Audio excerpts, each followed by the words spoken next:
السلام عليكم شباب، نسأل الله تكونوا بخير وعلى خير. بغينا نتكلموا على واحد النقطة بعجالة اللي هي الغناء. كاين كثير من الناس يقولوا بأن الغناء ما كاينش شي دليل في القرآن كيقول بأن الغناء حرام، وهذا العكس.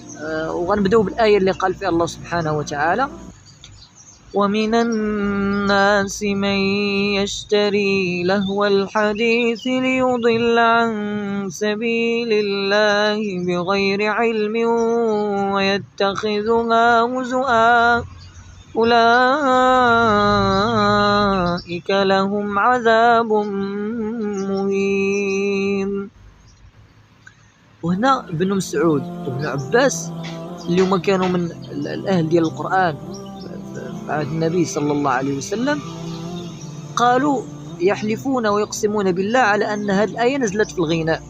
ومني تيقولوا راه نزلت في الغناء معنيتها راه الآية